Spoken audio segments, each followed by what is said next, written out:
Decap 26 here, just do tips and pairs and hobbies.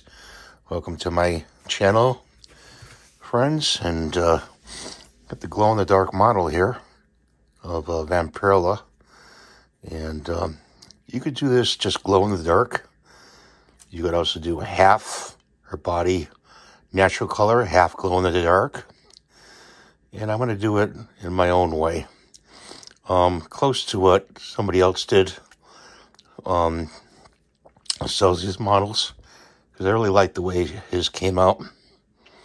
So you're not going to see me actually painting, but I'll have it done and you'll see it afterwards. So stay tuned. Well, it's all done now, and I hope you enjoyed this video.